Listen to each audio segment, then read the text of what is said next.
தமிழகத்தில் இன்று மாலை 6 மணியுடன் நிறைவடைகிறது மக்களவைத் தேர்தல் பிரச்சாரம். இறுதிக்கட்ட பரப்புரையில் வேட்பாளர்கள், அரசியல் கட்சி தலைவர்கள் தீவிரம்.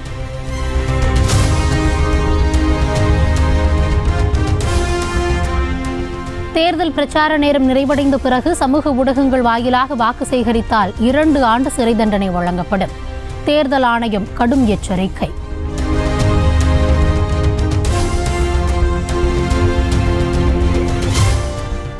பிரச்சார நேரம் நிறைவடைந்த பின்னர் தொகுதி சாராத நபர்கள் வெளியேற வேண்டும் என தேர்தல் ஆணையம் உத்தரவு. வெளிநபர்கள் தங்கியிருக்கவில்லை என்பதை விடுதி நிர்வாகங்கள் உறுதி செய்ய வேண்டும் எனவும் அறிவுறுத்தல்.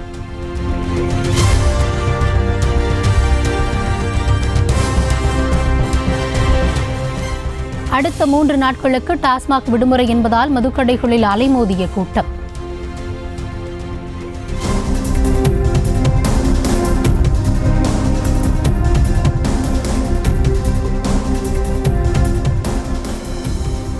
நீண்ட வரிசையில் நின்று மது வகைகளை வாங்கிச் சென்ற மதுப்பிரியர்கள்.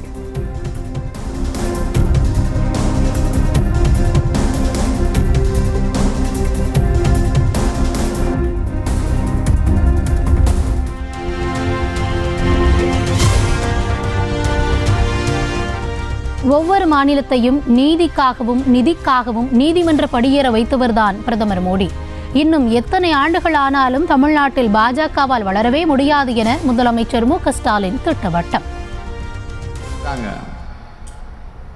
இப்படி ஒவ்வொரு மாநிலத்தையும் நிதிக்காகவும் நீதிக்காகவும் கோர்ட்டுப்படி ஏற விட்டவர் தான் பிரதமர் மோடி. இன்னும் எத்தனை வருஷம் ஆனாலும் தமிழ்நாட்டில் பாஜக வளரவே முடியாது.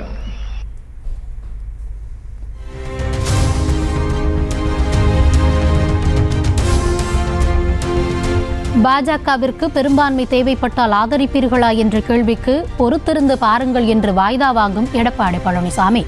தமிழ்நாட்டை வஞ்சித்த பாஜக, பாழ்படுத்திய அதிமுகவை ஒரு சேர வீழ்த்துங்கள் என முதலமைச்சர் மு.க.ஸ்டாலின் பிரச்சாரம். பாஜகவுக்கு பெரும்பான்மை தேவைப்பட்டா ஆதரிப்பீங்களா அப்படின்னு கேள்வி கேட்கிறாங்க. அதற்கு ஒப்புக்காக கூட ஆதரிக்க மாட்டோம்னு பழனிசாமி பதில் சொல்லல. பொறுத்திருந்து பாருங்கன்னு வாய்தா வாங்கி இருக்கிறார் பழனிசாமி. இதுதான் அவருடைய பாஜக எதிர்ப்பு லட்சணம்.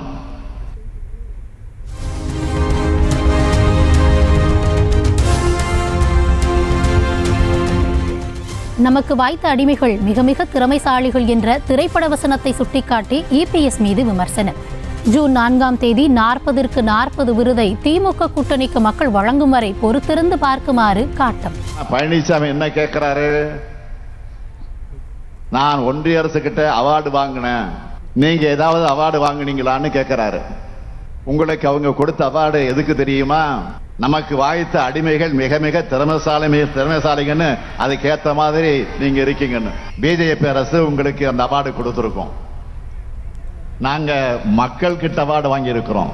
ஜூன் 4ஆம் தேதி 40க்கு 40 என்ற அந்த விருது. பழனிசாமி அவர்களை வெயிட் அண்ட் சீ. பொறுத்தவரை மக்களுக்கு அதிமுக ஆட்சியில் தமிழகத்தில் சாதிவாரி கணக்கெடுப்பு நடத்த உத்தரவிடப்பட்டது. திமுக ஆட்சிக்கு வந்த பிறகு அரசாணையை கிடப்பில் போட்டதால் காலாவதியாகிவிட்டதாக எடப்பாடி பழனிசாமி குற்றச்சாட்டு. சிந்திச்சு பாருங்க, இன்றைக்கு ஜாதிவாரி கணக்கெடுப்பு நடத்த வேண்டும் என்று ஆணையிட்டது எடப்பாடி பழனிசாமி. திராவிட முன்னேற்ற கழகம் ஆட்சிக்கு வந்தது 2021 ஜூன் மாதம். இதை நீடிக்கவில்லை, அதனால காலாவதி ஆகிவிட்டது.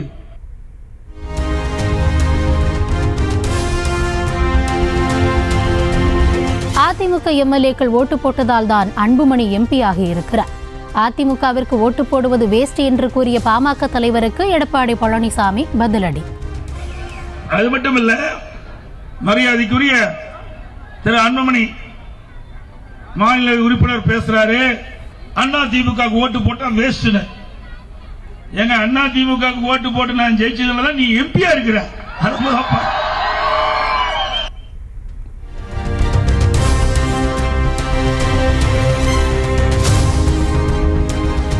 பழைய ஓய்வூதிய திட்டத்தை நடைமுறைப்படுத்துவதாக அளித்த வாக்குறுதியை மு.க.ஸ்டாலின் நிறைவேற்றவில்லை. திமுக அரசை அரசு ஊழியர்கள் நம்பி ஏமாற வேண்டாம் என அதிமுக பொதுச் செயலாளர் எடப்பாடி பழனிசாமி வேண்டுகோள். பல அறிவிப்புகளை வெளியிட்டாங்க. அதில் ஒண்ணு, அரசு ஊழியர்கள் பழைய ஓய்வு திட்டம் நடைமுறைப்படுத்தப்படும். 3 வருஷமா செய்யவே இல்லை. அதுல 2 வருஷமா காத்திருந்து பார்த்தாங்க. 6 மாசத்துக்கு முந்தைய போராட்டத்தை அறிவிச்சாங்க. பல போராட்டத்தை நடத்தி பார்த்தாங்க. அரசு கிட்ட பேச்சுவார்த்தை நடத்தி பார்த்தாங்க. ஒரு பயனும் இல்லை.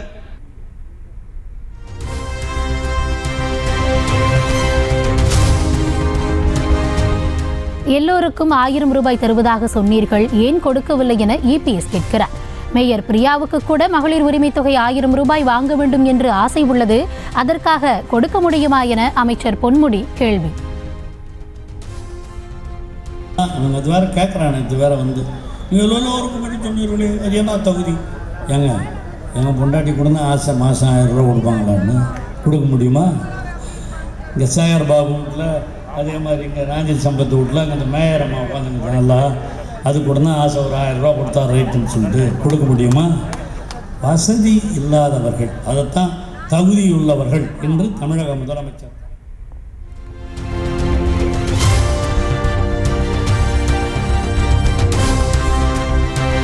திருவண்ணாமலையில் பாஜக வேட்பாளர் அஸ்வத்தாமனுக்கு ஆதரவாக மத்திய அமைச்சர் ராஜ்நாத் சிங் ரோட் ஷோ.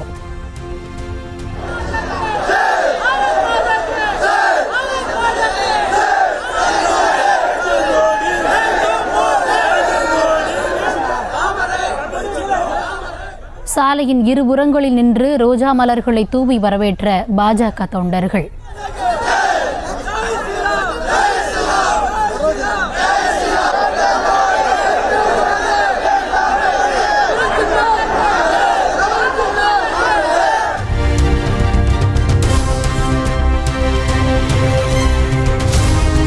நாடாளுமன்ற தேர்தலில் உதயசூரியனுக்கு போடும் ஓட்டு மோடிக்கு வைக்கும் வேட்டு. பொள்ளாச்சி தொகுதி திமுக வேட்பாளருக்கு ஆதரவாக அமைச்சர் உதயநிதி ஸ்டாலின் பிரச்சாரம். நம்முடைய வேட்பாளர் அண்ணன் ஈஸ்வரசாமியோட பேர் இருக்கும். அதுக்கு பக்கத்துல நம்முடைய வெற்றி சின்னம் உதயசூரியன் சின்னம் இருக்கும். சரியா? அதுக்கு பக்கத்துல ஒரு நீல கலர் பட்டன் இருக்கும், சின்ன பட்டன். அதை அமுக்கி நீங்க போடுறீங்கல்ல ஓட்டு, அதுதான் மோடிக்கு வைக்கிற வேட்டு.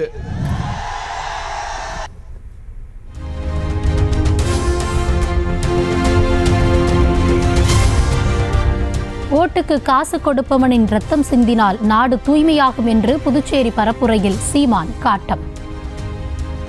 சுத்தி வளைச்சு கட்டக்கம் வச்சு அடிச்சு விரட்டி மண்டைய உடச்சு ஹாஸ்பிட்டல சேர்க்கிறியோ, காசு கொடுக்கிறவன் ரத்தம் பூமியில் விழுந்து சிந்தி கழுவும் போதாண்டா இந்த நாடு தூய நாடாக மாறும்.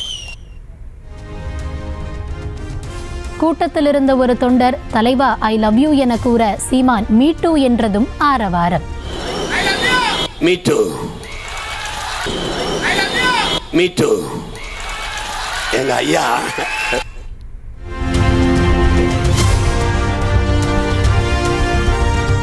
மக்களுக்கு ஓட்டுக்கு பணம் செலவழிப்பதற்கு பதில் கல்வி உதவித்தொகை கிராமத்தில் கோவில் கட்டி தருவேன். ஓட்டிற்கு 300, 500 கொடுப்பது மக்களை அவமரியாதை செய்யும் செயல் என தேனி தொகுதியில் டிடிவி தினகரன் பிரச்சாரம். சாப்பாடு போட முடியும். இப்ப நம்ம ஊருக்கு கோயில் கட்டி தரேன்னு கேக்குறீங்க, கௌரவமா கேக்குறீங்க. இதை விட்டுட்டு எத்தனை லட்சம் ஆனாலும் நான் கட்டி தரேன், சரியா? அதை விட்டுட்டு 300, 500 அசிங்கமா இருக்குல்ல நம்மளுக்கு. அது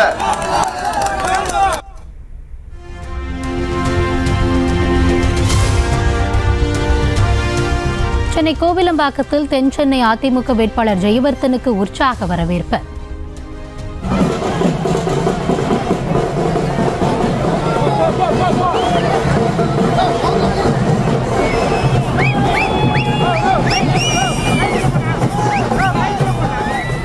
பழங்களாலான 500 கிலோ எடை கொண்ட மாலை அணிவித்து மேளதாளம் முழங்க நடன கலைஞர்களின் நடனத்துடன் அசத்தல்.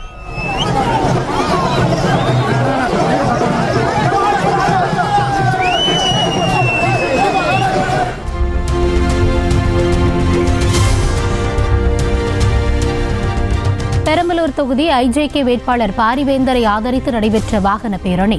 ஜே.பி. நட்டாவிற்கு மலர்தூவி வரவேற்பு தெரிவித்த பாஜகவினர்.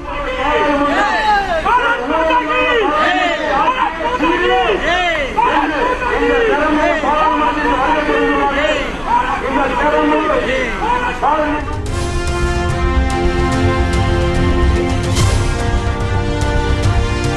வடசென்னை தொகுதியில் அதிமுக வேட்பாளர் ராயபுரம் மனோ தீவிர பிரச்சாரம். கொளத்தூர் தொகுதியில் வீதி வீதியாக சென்று வாக்கு சேகரிப்பு.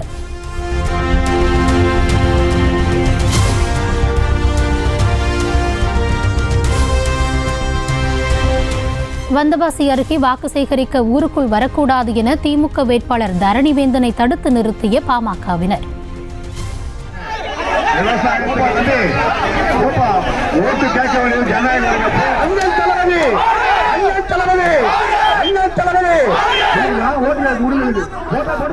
எதிர்ப்பு தெரிவித்து திமுகவினர் பாமகவினரிடம் கடும் வாக்குவாதம்.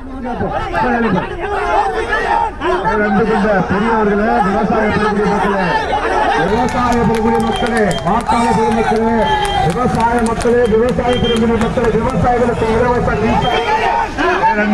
பெரியவர்களே, விவசாய பெருங்குடி.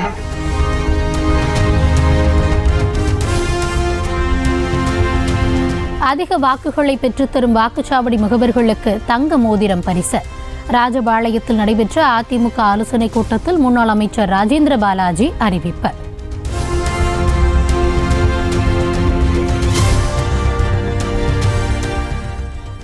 பாஜக தென் சென்னை வேட்பாளர் தமிழிசை சவுந்தரராஜன் நொச்சிக்குப்பம், பட்டினப்பாக்கம் பகுதிகளில் பரப்புரை. மலர்களை தூவியும் பட்டாசு வெடித்தும் உற்சாக வரவேற்பளித்த தொண்டர்கள்.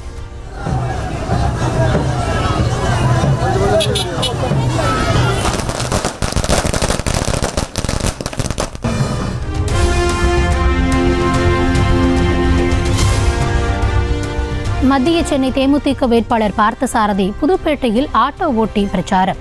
துண்டு பிரசுரங்கள் வழங்கி வீதி வீதியாக பிரச்சாரம்.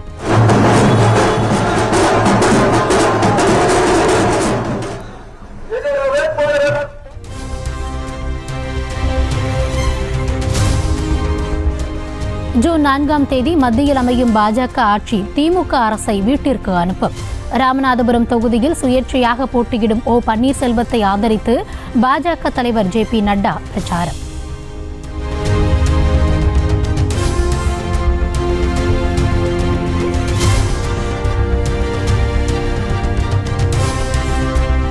திமுகவில் இருப்பவர்கள் மாமியார் வீட்டிற்கு செல்வது போல ஜெயிலுக்கு சென்று வருகிறார்கள். விருதுநகரில் பிரச்சாரம் மேற்கொண்ட பாஜக வேட்பாளர் ராதிகா சரத்குமார் விலாசல்.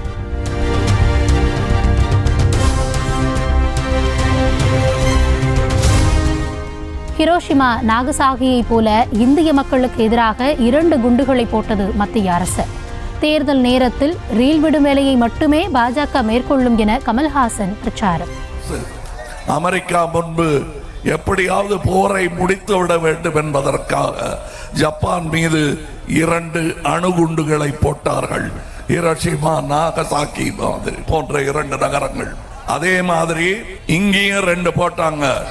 Demonetisation, GST.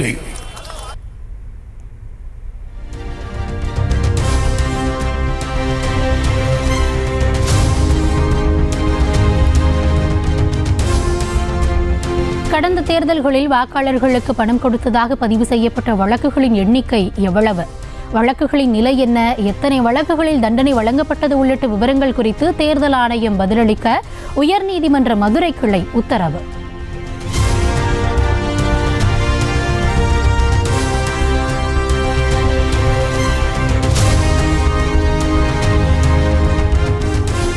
ஆரணி திமுக வேட்பாளர் தரணிவேந்தன் வந்தவாசி பகுதியில் தீவிர பரப்புரை. பாரம்பரிய வீர விளையாட்டான சிலம்பம் சுற்றி புதுமையான முறையில் வாக்கு சேகரிப்பு.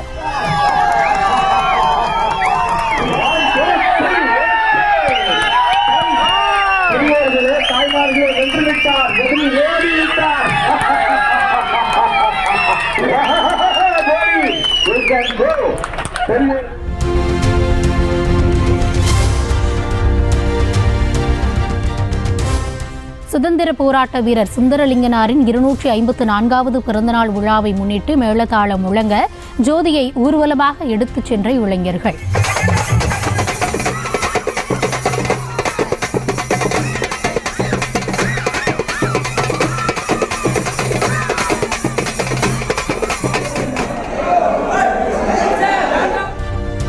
மணிமண்டபத்தில் உள்ள திருவுருவ சிலைக்கு மாலை அணிவித்து மரியாதை.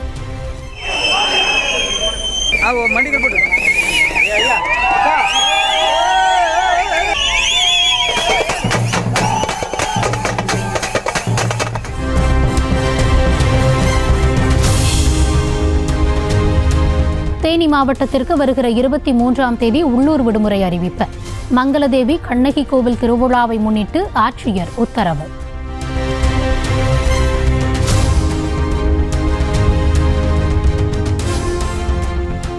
அசாமில் பரபரப்பு மிகுந்த கவுஹாத்தி ஷில்லாங் சாலையில் பிரதமர் மோடி பிரம்மாண்ட ரோட் ஷோ.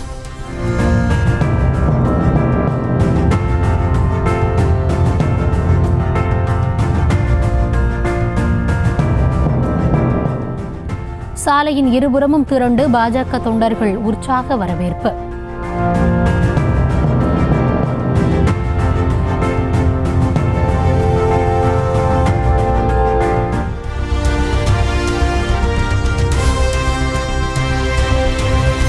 திரிணாமுல் காங்கிரஸ் ஆட்சியில் ஊழலும் குற்றமும் முழு நேர வேலையாக மாறிவிட்டதாக பிரதமர் மோடி குற்றச்சாட்டு. ராமநவமி பேரணிக்கு அனுமதி வழங்காத மேற்கு வங்க அரசு அதில் கல்லெறிய மட்டும் அனுமதி வழங்கும் என சாடல்.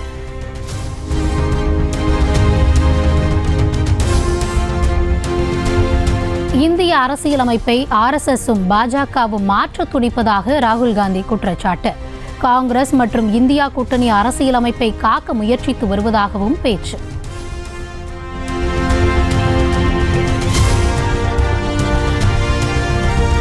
சாதி மதத்தின் பெயரால் பிரதமர் மோடி நாட்டை பிளவுபடுத்த முயல்வதாக காங்கிரஸ் தலைவர் மல்லிகார்ஜுன கார்கே குற்றச்சாட்டு.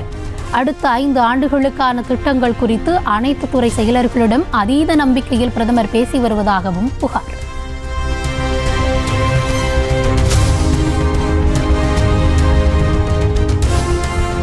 காங்கிரஸ் பொதுச் செயலாளர் ரந்தீப் சிங் சுர்ஜிவாலா அடுத்த 48 மணி நேரத்திற்கு பிரச்சாரம் செய்ய தேர்தல் ஆணையம் தடை. பாஜக வேட்பாளர் ஹேமமாலினி குறித்து ஆட்சேபனைக்குரிய வகையில் பேசிய புகாரில் நடவடிக்கை.